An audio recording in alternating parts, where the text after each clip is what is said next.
ये कि होली का त्योहार क्यों मनाया जाता है। हिंदू धर्म के कथा के अनुसार पुरानी काल में हिरण्यकश्यप हुआ करता था। उसने घोर तपस्या कर देवताओं से यह वरदान प्राप्त कर लिया था कि वह ना धरती पर मरेगा, ना आसमान में, ना दिन में मरेगा और ना ही रात में। कोई भी अस्त्र शस्त्र उसको मार नहीं सकेगी। ना बाहर मरेगा, ना घर में मरेगा, ना ही कोई जानवर उसे मार पाएगा, ना ही कोई इंसान उसे मार पाएगा। देवताओं से यह वरदान पाकर वह खुद को अमर समझने लगा और लोगों पर अत्याचार करने लगा। वरदान के अहंकार में वह खुद को भगवान मानने लगा था। लोगों को खुद की पूजा करने के लिए विवश करने लगा। परंतु ऐसे में ही उसका स्वयं का पुत्र प्रहलाद, जो एक बालक था, वह उसके खिलाफ हो गया। एक दिन की बात है, राजमहल में हिरण्यकश्यप ने पुत्र प्रहलाद को अपने पास बुलाया और उससे पूछा, पुत्र, तुम्हारा सबसे बड़ा धर्म क्या है? तब प्रहलाद ने बोला, पिताजी, हर प्राणी का सबसे बड़ा धर्म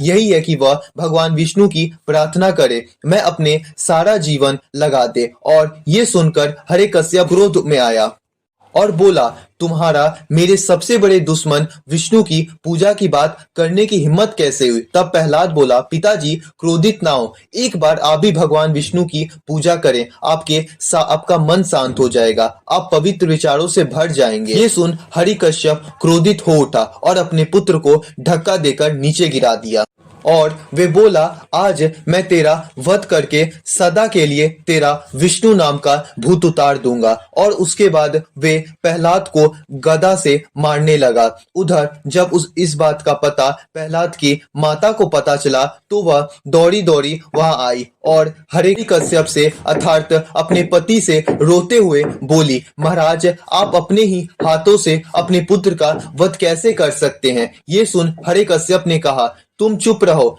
ये मेरा पुत्र नहीं है, सबसे बड़ा शत्रु है और मैं अपने शत्रुओं को कभी नहीं जीवन में छोड़ता हूँ। हिरण्यकश्यप ने अपने सैनिकों को आदेश दिया कि वह महल से बाहर जाकर सारे प्रजा के सामने इसको मार दिया ताकि इसके बाद कोई भी डर से विष्णु का नाम भी ना ले। यह सुन प्रहलाद की माता हिरण्यकश्यप ने चरणों में गिरते हुए बोली, महाराज, क्षमा कर दीजिए, अभी तो ये बालक है। लेकिन हिरण्यकश्यप ने उसकी एक ना सुनी। उसके सैनिक प्रहलाद को लेकर महल से बाहर चले गए। बाहर जाकर सारे प्रजा के सामने एक सैनिक ने उसको मारने के लिए शस्त्र उठाया, लेकिन वह शस्त्र फूल में परिवर्तन हो गया। उसके बाद दूसरे सैनिक ने उसे भाला से मारने की कोशिश करी, लेकिन वह भाला उसी को लगा। इसे देखते हुए बाकी सैनिक डर से वहां से भाग गए। उसके बाद हिरण्यकश्यप ने अपने पुत्र प्रहलाद को पहाड़ से नीचे फेंकवा दिया, लेकिन भगवान विष्णु के कृपा से नीचे प्रहलाद के फूल की एक सेज बन गई और वे अपने महल में वापस लौट आए। उधर प्रहलाद को जीवित होने की सूचना जब उसके पिता को फिर मिली तो वह अपने सैनिक से आदेश देकर प्रहलाद को कारागार में बंद कर दिया और उसमें सांप छोड़ दिया। सैनिक ने ऐसा किया तो परंतु सांप भी उसका कुछ नहीं बिगाड़ पाए। जो भी सांप प्रहलाद को डसने जाते वो वहीं जलकर भस्म हो जाते। फिर उसके बाद हिरण्यकश्यप ने प्रहलाद को जंगल में हाथियों से कुचलवाने के लिए दिया, परंतु हाथी उसे कुचलने की बजाय फूल माला चढ़ाने लगे और इस तरह हिरण्यकश्यप और उसके सैनिकों ने कई प्रयास किए उसे मारने की, परंतु वे सफल नहीं हो पाए। अंत में हिरण्यकश्यप ने अपने बहन होलिका को अपने पास बुलाया और बोला, बहन, अब तुम ही मेरी मदद कर सकती हो। तुम्हें जो वरदान स्वरूप एक दिया हुआ वस्त्र मिला है, उस वस्त्र का इस्तेमाल करने का घड़ी आ गया है।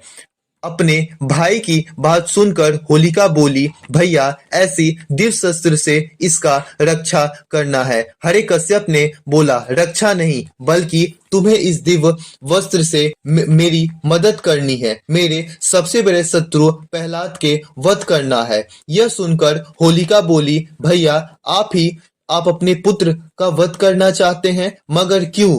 तब हिरण्यकश्यप ने कहा, बहन, उसे मेरा पुत्र मत कहो, क्योंकि वह पुत्र के नाम पर कलंक है। मैंने तुम्हें इस समय सलाह देने के लिए नहीं बुलाया है, बल्कि बिना कोई प्रश्न किए मेरे आदेशों का पालन करने के लिए बुलाया है। यह सुनकर होलिका बोली, ठीक है भैया, मैं आपकी आदेशों का पालन करने के लिए तैयार हूँ। जब भी आपका मन करे मुझे याद कर लेना, मैं आ जाऊंगी, हाजिर हो जाऊंगी। तब इतना कहकर होलिका वहां से चली गई। उधर होलिका के जाने के बाद हिरण्यकश्यप ने महल के बीचों बीच बड़ी सी चिता तैयार कर दी। उसी पर उसे विश्वास था कि इस बार कोई भी शक्ति प्रहलाद का कुछ नहीं कर सकती है। फिर उसने होलिका को याद किया। होलिका तत्काल ही वहां अपने दिव्य वस्त्रों के साथ उपस्थित हो गई। उसका पूरा शरीर दिव्य वस्त्रों से ढका हुआ था। फिर हिरण्यकश्यप ने अपने सैनिकों को प्रहलाद को लाने का आदेश दिया। राजा का आदेश सुनते ही सैनिकों ने कुछ ही देर में प्रहलाद को लेकर वहां उपस्थित हो गए। हिरण्यकश्यप के आदेश के अनुसार होलिका ने उसे लेकर चिता पर बैठ गई। कुछ देर बाद हिरण्यकश्यप ने अपने सैनिकों से चिता पर अग्नि लगाने का आदेश दिया। यह सुनते ही सैनिकों ने चिता पर आग लगा दिया और देखते ही देखते चिता से अग्नि की ऊंची लगती आसमान को छूने लगी। प्रहलाद कहने लगा, आज तो विष्णु भी तुम्हें मरने से नहीं रोक सकते हैं। परंतु जब चिता की अग्नि शांत हुई तो हिरण्यकश्यप ने प्रहलाद को जिंदा देखकर अपने आंखों पर भरोसा नहीं हुआ और वह रोते रोते लगा, नहीं, मेरी बहन होलिका नहीं मर सकती है। इस प्रकार इस बार भी भगवान ने प्रहलाद की जान बचा ली। होलिका तो जल गई, परंतु विष्णु के भक्त प्रहलाद को कुछ नहीं हुआ। और मित्रों, हर वर्ष हम लोग इसी होलिका को जलाते हैं और अगले दिन होली का त्योहार बनाते हैं, जिसे रंगों का त्योहार कहा जाता है। हमारा आज का लेक्चर यहीं पे एंड होता है। आपको लेक्चर कैसा लगा आप कमेंट में जरूर बताइएगा। Thank you for watching this video.